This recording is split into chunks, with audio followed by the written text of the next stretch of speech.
Hey everyone, it's Angela Irene. We've had a lot of questions about the end of the month grocery dilemma, and here are a few things we've done to stretch our grocery dollar this month.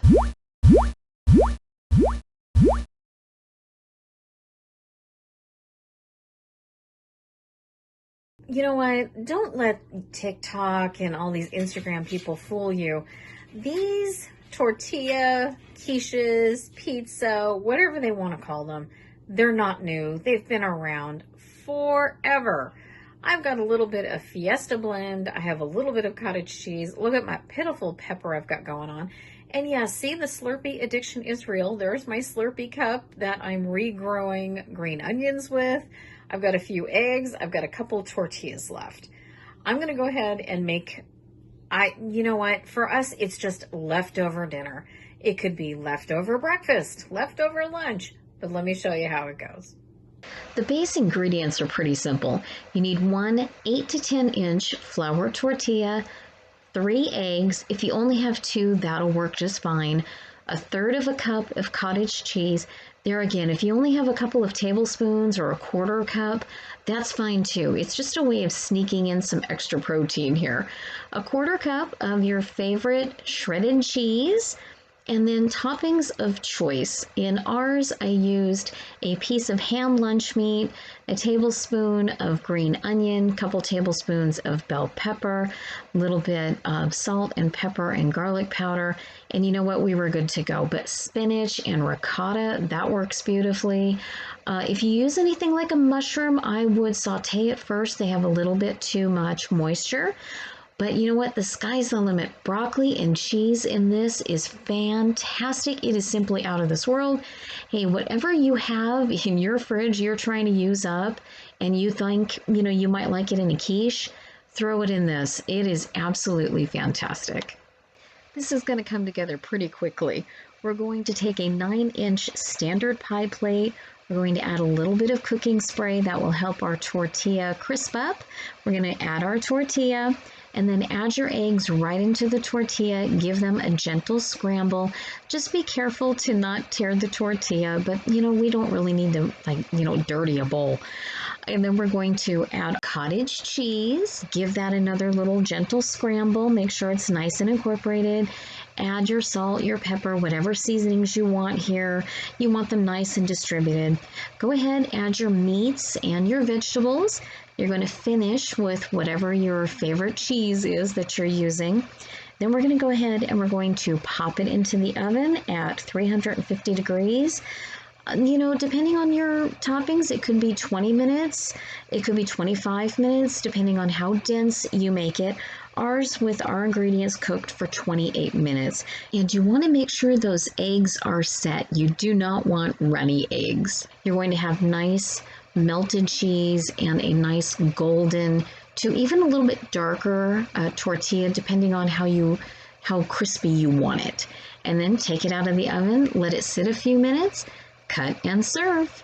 No buns? No problem. You can have oven-baked hot dogs ready in about 20 minutes.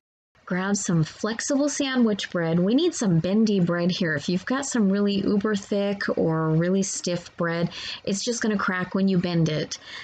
Hot dogs, sliced or shredded cheese, and aluminum foil.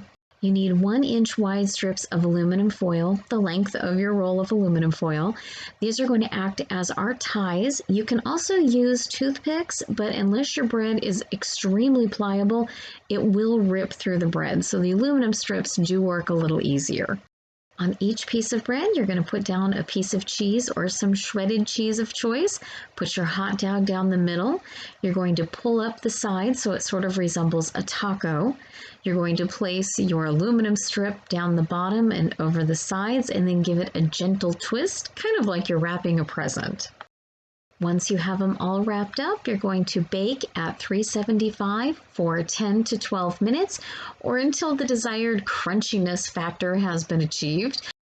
To take it up a notch, you can take them out at about 8 minutes, unwrap them, coat them with like a garlic butter, and then put them back in for another 4 to 5 minutes of baking.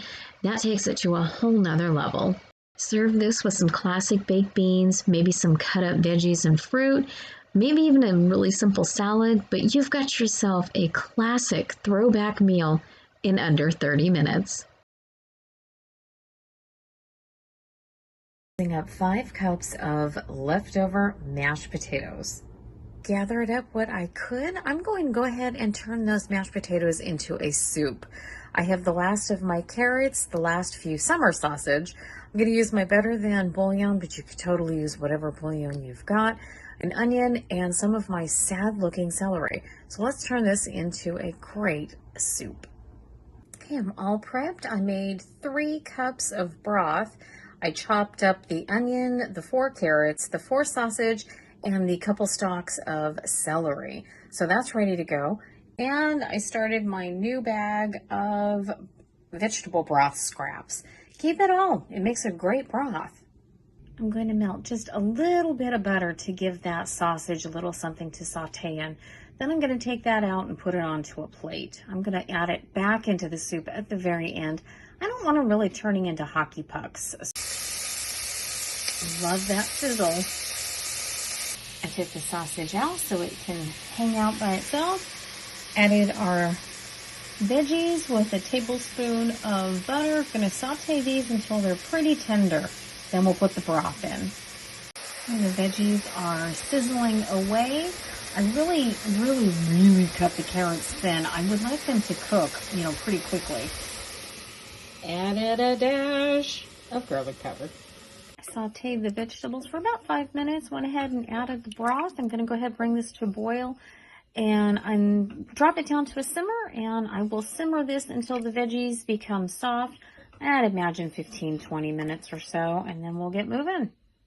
After 20 minutes, these are nice, soft, beautiful vegetables. I'm going to go ahead and transfer the broth and the vegetables over to my holding pitcher here, and then we'll add the mashed potatoes back in here, and then I will slowly add this mixture into my mashed potatoes. I don't really want them to break. Mine are with cream cheese and butter, so I don't know how that would work, me putting the mashed potatoes into this boiling, broth.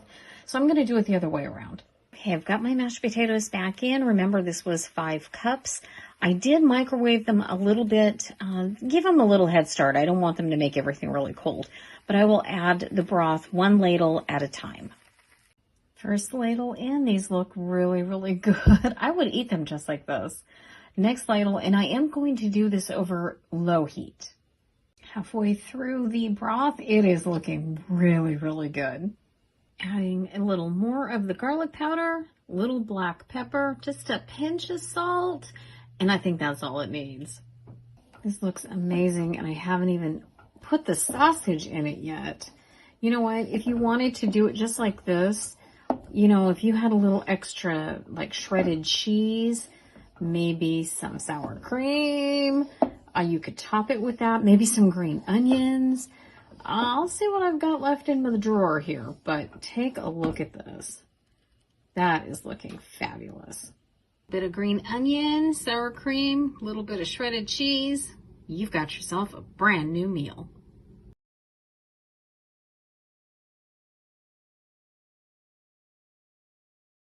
What we have is a very inexpensive, great value cheese pizza, a little bit of mozzarella cheese.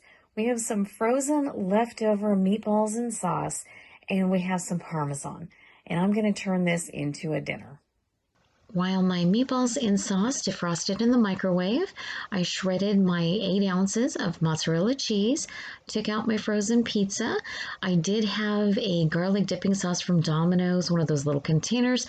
I spread that across the whole frozen pizza. If you don't have it, not a big deal. Use what you have. If you have garlic powder, I would sprinkle that on the top of that frozen cheese. Then I took my Parmesan, I did a very light sprinkling on the frozen cheese. Then I added the fresh cheese that I just shredded. I added about 1/3 of that onto the top. Then I did a little bit of garlic powder over that cheese and a little bit of Italian seasoning, just to go ahead and give it a little something. I went ahead and baked it at the manufacturer's directions.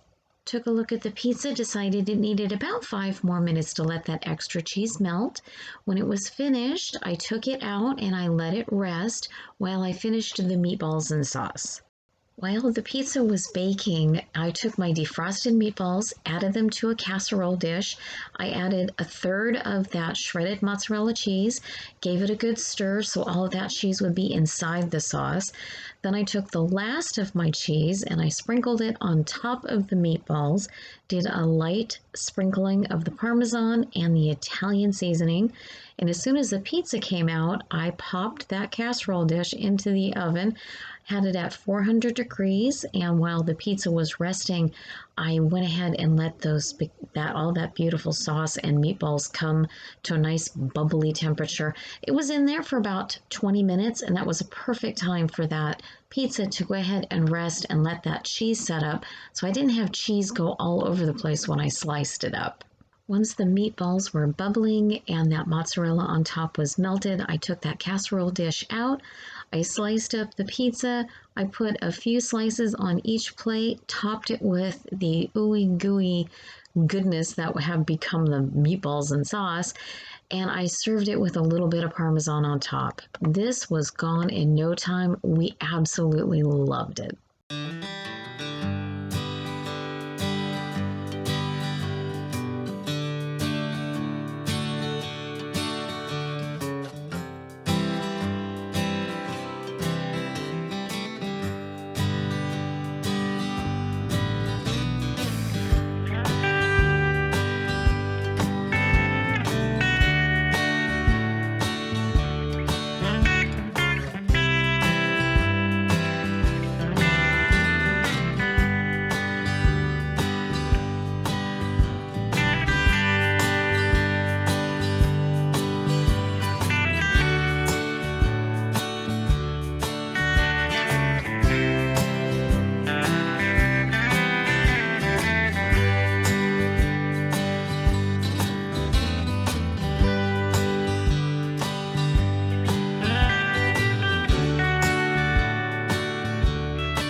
There you have it. This was how we finished off the month and avoided going grocery shopping again. I hope you have some inspiration, maybe try a recipe or two, but if nothing else, see what you can use up in your house before going shopping again. Everyone take care. Thank you so much for being here. We'll see you soon.